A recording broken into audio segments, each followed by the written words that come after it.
the final argument. The other thing about the final argument is it's once again he's pushing this manosphere thing where he's trying to get the disaffected young people. And there's a turning points thing, and Tucker Carlson was at it with him. And I just want to focus on Tucker Carlson because Tucker Carlson obviously got the memo. We're focusing on targeting the young men. We're targeting the young men. So he's talking about how Kamala Harris is not disciplined and she's against the family and all this stuff. And so he talks about what it is to be a man and to be really responsible in a family sort of setting. And here's Tucker Carlson explaining that to us in a totally not creepy way at all whatsoever at Turning Points USA. And you do nothing about it. If you allow your 14-year-old to light a joint at the breakfast table, if you allow your hormone-addled 15-year-old daughter to like slam the door of her bedroom and give you the finger, you're going to get more of it. And those kids are going to wind up in rehab. It's not good for you, and it's not good for them. No. There has to be a point at which dad comes home.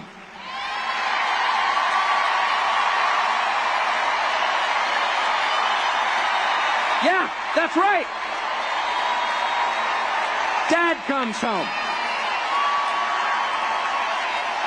And he's pissed.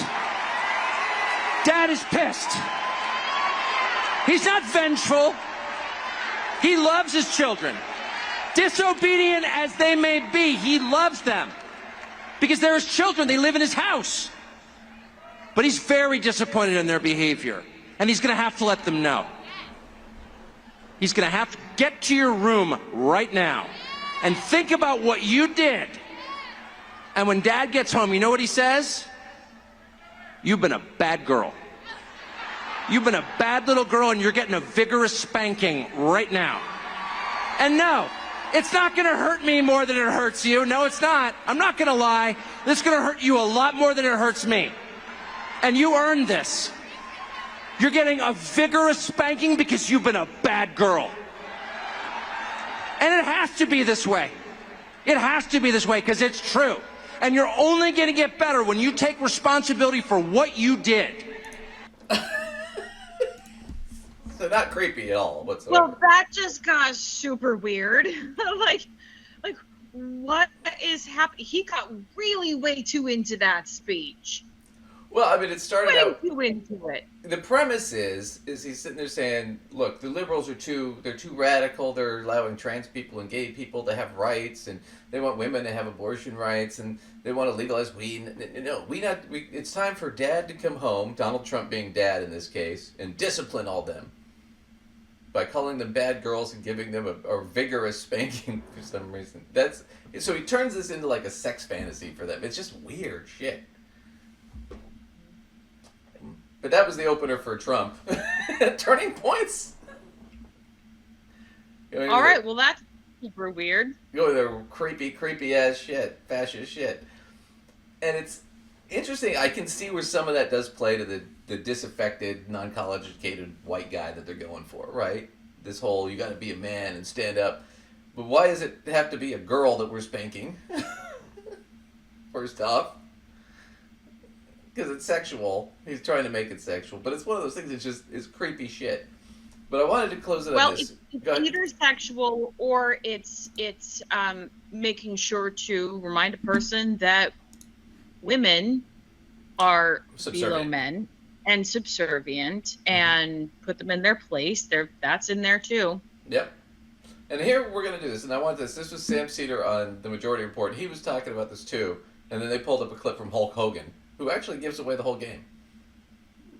Which is what Lacey just said. But Hulk Hogan actually gives it up. So the Trump campaign set out to target male voters, young male voters, low propensity young male voters. And what young male voters want is stuff like that Owen Schroyer thing we played earlier, where you have young women saying abortion is my top issue in terms of the election, because that makes men feel like, oh, these girls don't know what they're doing. They're voting based upon an issue that's important to them and not me. So that's what I think he hits a good point there, which is he's saying by going this direction, these are typically young white guys who don't get what their grandfathers and their fathers had. They've lost power in this country. now they don't get to get the good job right out of high school. They have to compete for it against women and minorities. Well, before those people didn't even have a shot. Now they have to compete to go to college. Now more women are going to college than men. More women are getting higher and higher positions. And those women not really interested in dating the flake who's a conservative asshole, right? And so they're disenfranchised, and then they get more disenfranchised because they fall down that rabbit hole. And they just follow it deeper and deeper and deeper and don't realize they're isolated more and more. And that's what they're trying to do, is target them. So by targeting them, what have they gone with? Well, what's worked in like the YouTube manosphere, the podcast manosphere? Sexism. Treating women like second-class citizens like shit. That's what's been working, as Lisa pointed out. That's what's been selling. And that's what they're trying to sell here. So Sam talks about this a little bit. Then he gets to this clip here, and we're going to skip ahead, where it's Jesse Waters and Hulk Hogan, two extremely sexist guys on Fox. And Hulk Hogan's a big Trump supporter, and so is Jesse Waters. And they're talking about it, and Hulk Hogan kind of gives it all away here. Here is Jesse Waters interviewing Hulk Hogan. Speaking from, and you'll know exactly who they are. So when they say that Kid Rock and Hulk Hogan and stuff like that doesn't make Trump one with the people or a blue collar worker, if you listen to where people are speaking from and you put Buttigieg up there, Trump definitely wouldn't be a man of the people. That's how it really is, brother. But by the way, just to correct you, Jesse Waters, I know about Waters and your world and all that stuff. Well, this is Trump-a-mania, and this is his country, brother. All right, I'll give it to him just for this show, but not after that. I'm going to be taking it back. We saw you ripping your shirt off at the RNC. You know, they've been saying that men that lift weights are fascists. Can you just kind of remind Democrats, because they didn't used to be like this, can you remind Democrats what American men are made of? Well, brother, at the end of the day, you know, there's a chain of command, our Lord and Savior, the wife and the husband and the kids. And at the end of the day, the mother is to nourish, but the man is to protect, serve, and provide. So at the end of the day, that's what this is all about, is being a real man, being a real American, and getting this country and making it not how it used to be, but how it should be, brother. So there it was. He just told you. That's their vision. So of the future. maybe as a part of my dating screening process, I should play this clip and I should just look for what the reaction to it is. Right. If they're appalled, we can proceed. Right. What?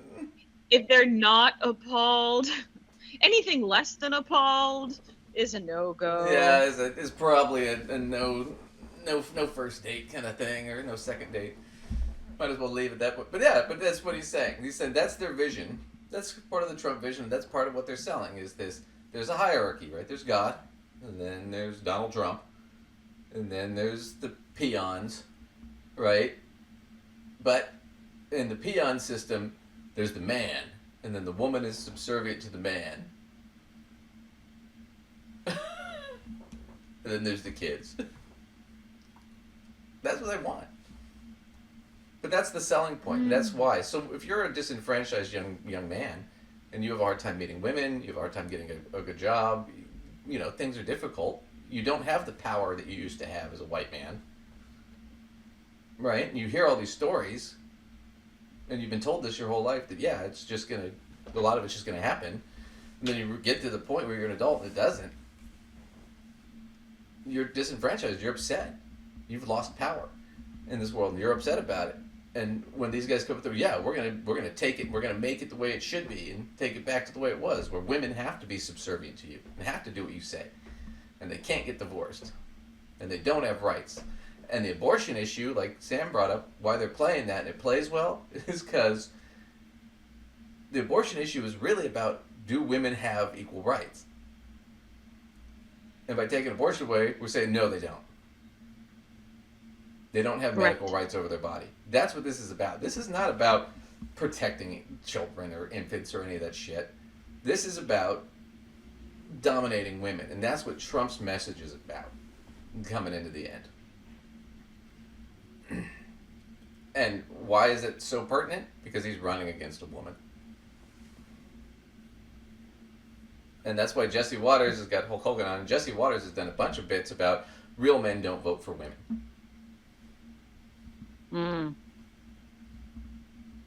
Real men slash the tires of women, so they're terrified, and then that's how they meet their wife. That's how Jesse Waters met his current wife. Wow. Okay. Yep. Not exactly the way to woo me, but I guess some people are into that kind of thing. Well, you could be Hulk Hogan, who's on, his third marriage now, and they've all been trash, and his kids don't even want to talk to him or have anything to do with him. So. Oh, they're not talking to him? No. Because he said a bunch of racist, homophobic shit, and that's why his career tanked. And this is all he's got left. Is sucking up the Trump. Because that's what real men do. They suck off the king. Because that's his whole game now. So, yeah, that's kind of what's going on. So that's kind of the wrap-up of the whole premise. That's the closing messages from Trump. You know? Arnold Palmer is a big dick, and women shouldn't have equal rights. That's pretty much their closing message. And they think that's going to appeal to young men. Does it work? I don't know. We'll find out. Hopefully not enough. I don't think it will. I'm crossing my fingers it doesn't, but yeah. That's the whole game. Well, I don't know if you had anything you wanted to add, but... No. On that note, I'm going to say get out and rock this vote so we can... I don't know. I would like to not be barefoot and pregnant, so we'll just keep that there. Well, we'll just close this chapter on American politics and move forward, because this is just... Please. I'm sorry, Trump's been running for president for 10 years. I'm done with it. Just get the guy fucking gone. Give him a job at McDonald's. I don't care. He can go golf all day. I am tired of him running for president. Yeah, let's just get rid of him. There are kids today who have no concept of a world in which he wasn't running for president. So... Yeah, I agree. So... Thanks for watching the show. Where can everybody catch you, Lacey? Okay, as always, you can catch me at mysensewithsense.com for articles I've written, information about courses and workshops that I do. If you have questions about those, or if you want to send us clips or invite yourself on the show, you can do it via email. And Duncan, where can they email us? Yeah, email us at gossipfinancead@outlook.com. It's down below. Thanks, everybody, for watching, and we'll catch you guys next time.